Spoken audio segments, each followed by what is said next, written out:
အားလုံးပဲမင်္ဂလာပါရှင်ခုနှစ်သားသမီးများအားလုံးအတွက်အကျိုးဖြစ်ထွန်းစေတဲ့ရေဒီယိုအစီတစ်ခုကိုပြပြပေးမှာဖြစ်ပါတယ်အဲ့တော့အခုကျွန်မပြပြမယ့်ရေဒီယိုကမိသည့်နေသားသမီးမဆိုပြုလို့ဆောင်ရလို့ရတယ်မိမိတို့မှာလက်ရှိမှာလို့သမီးအစမပြေဘူးလွဲကြော်မှုများစွာကြုံနေတယ်ပြန်စားတာရင်မိမ့်မိန်နေတယ်ငွေချင်းနဲ့ပတ်သက်ပြီးတော့အခက်အခဲများစွာကြုံနေတယ်မိမိတို့ရဲ့အောင်မြင်မှုတွေကဒီအချိန်မှာရက်တန့်နေတယ်အတိုက်ခံပေါ်များနေတယ်ဆိုလို့ရှိရင်ပြုလို့ဆောင်ရွက်တဲ့နေရတွေဖြစ်ပါတယ်အဲ့တော့ကန်ဆာသားရေမိမ့်နေပြီဆိုရဲ့နောက်မှာအခြေအိမ်တော်ရေးငွေရေးကြေးအလုတ်ကိုင်ယာရူကိစ္စအဝဝပါဝင်ပါတယ်ထို့ကဲ့သို့ဒီမိမိရဲ့ဇာတာရေညံ့နေပြီမှိမ့်နေပြီမိမိတို့ဘလို့ရရပဲချစ်မပေါက်ရောက်ဘူးအဆင်မပြေဘူးမိမိတို့ရဲ့စူးစမ်းအားထုတ်ထားသမျှတွေကလည်းအရာမထင်ဘူးဆိုလို့ရှိရင်ပြုလို့ဆောင်ရွက်လို့ရတဲ့ရည်ရဖြစ်ပါတယ်ဆောင်ရွက်ရင်ဆောင်ရွက်တဲ့လောက်လည်းအကျိုးဖြစ်ထွန်းစီမှာဖြစ်ပါတယ်ခုကျွန်မပြောပြရတဲ့ရည်ရကဂျိုတိုင်းမှာတွားရောက်ပူဇော်တာအဲ့တော့မိမိတို့ရောက်ရှိနေတဲ့ဂျိုစည်းဂျိုသွားညံ့နေတယ်ခိုက်နေတယ်ညံ့နေတယ်ဆိုလို့ရှိရင်ဘလို့ပဲမိမိကစူးစမ်းအားထုတ်နေပါမစေအဆင်မပြေဘူးလွဲချော်မှုများစွာကြုံနေတယ်မထိရောက်ဘူးဖြစ်နေတယ်ပေါ့နော်ကိုယ့်ရဲ့ဒီပြုလို့ဆောင်ရတဲ့မြရည်တွေကလည်းမထိရောက်ဘူးဖြစ်နေရဲဆိုလို့ရှိရင်ကျွန်မခုပြပြပေးတဲ့ရည်တွေကအစီအရင်ကိုအရင်ပြုလုပ်ပါပြီးတော့မှကျန်တဲ့အရာတွေကိုပြုလုပ်ပါအဲ့ဒါကပို့ပြီးတော့ခီးရောက်စေတဲ့အောင်မြင်စေတဲ့အတွက်ရှိရပေါ့နော်အဲ့ဒီတော့ဂျိုတိုင်းကိုပူဇော်တာပလိနဲ့စာပူဇော်ခြင်းပေါ့နော်အဲ့တော့ပြုလို့ဆောင်ရမှာကရည်တွေအစီနှစ်မျိုးဖြစ်ပါတယ်တစ်မျိုးကမမီးရဲ့မွေးနေ့မနက်တိုင်းမှာမြတ်စွာဘုရားရှင်ကိုကြားနဲ့ကြိုထားတဲ့စံပြုတ်ပူလေးမိမိမွေးနေတိုင်းဖြစ်နိုင်လို့ရှိရင်လှူဒါန်းရမှာဖြစ်ပါတယ်တကယ်လို့မလုံနိုင်ဘူးဆိုလို့ရှိရင်တော့တလားတစ်ခါပူဇော်တဲ့ကုသိုလ်လုပ်ပေးပါပေါ့နော်နောက်ထပ်တစ်မျိုးအားကြတော့မိမိရဲ့မွေးနေ့မှာဒီကျွန်မခုပြပြရတဲ့ရာကိုကကြတော့တလားတစ်ချိန်ပြုလို့ဆောင်လို့ရှာပါတယ်အဲ့တော့မိမိရဲ့မွေးနေ့မှာ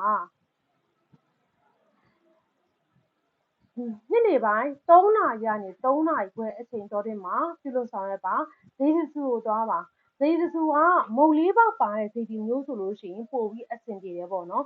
ဈေးစုကိုသွားပါပြီးတော့ဒီဗုဒ္ဓဘူးဆိုတိုင်းကစတင်ပြီးတော့လှူဒန်းရမှာဖြစ်ပါတယ်ရေးတက်စိတ်လှူဒန်းမှာနောက်တစ်ခုကအမွှေးတိုင်တက်စိတ်လှူဒန်းမှာနောက်တစ်ခုကအစင်းအနံ့ပါဝင်တဲ့ပန်းလှူဒန်းမှာ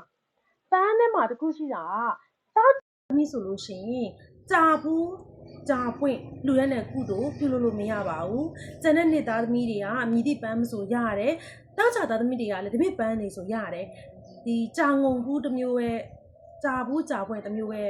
မလူတင်ဘူးပေါ့နော်ကိုယ်တွယ်လူမယ်ဆိုလို့ရှိရင်အကျိုးမဖြစ်ဘူးစေဘူးအဆင်မပြေဘူးပေါ့နော်အဲ့တော့ဒီကျမခုပြောရတဲ့ရည်အစီအုံပြုလုပ်ပါအဲ့ဒီမှာဂျိုတိုင်းမှာလှူဒန်းနေတဲ့အချိန်မှာရုပ်ဖက်ပွားများမဲ့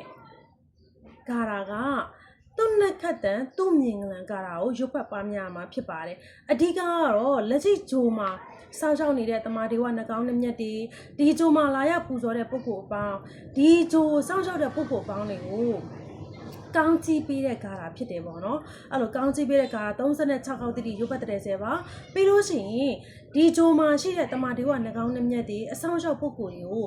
အမျှပေးတဲ့ကုသိုလ်ပြုလို့ဆောင်ရမှာဖြစ်ပါတယ်လှူဝဲပစ္စည်းတွေနဲ့အမျှအတန်းပေးတာပေါ့နော်ပြုလို့ဆောင်ရမှာဖြစ်ပါတယ်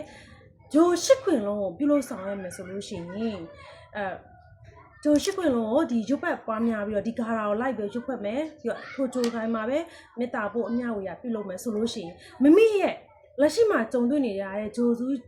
ည်းဂျိုညံ့ဂျိုသွားတွေကပြေပြောက်သွားစေမယ်အခက်အခဲဒုက္ခကြီးပြေပြောက်စေမယ်ပေါ့နော်ကိုယ့်ရဲ့အဓိကကတော့ကိုယ်လှုပ်တလောက်ပေါက်ရောက်နေတယ်ဆိုအဆင်ပြေတယ်လှုပ်တလောက်မပေါက်ရောက်ဘူးလွဲနေတယ်အတိုက်ခိုက်ရန်နေပေါ်များနေတယ်ချီကုံလက်ပန်းကြားတလောက်အဆင်မပြေမှုများစွာကြုံနေပြီဆိုလို့ရှိတော့ကျင်းနေပြုလုပ်ပါအရာထင်စင်မှာဖြစ်ပါတယ်အဲ့တော့အခြေရတဲ့ခုနှစ်သားမိတ်ဆွေတွေအားလုံးအေဂျင့်တာပျော်ရွှင်ကြပါစေမိမိတို့ရဲ့လူရပန်းနိုင်ကိုလျင်မြန်စွာနဲ့တောက်ကကင်းနဲ့ရောက်ရှိနိုင်ကြပါစေရှင်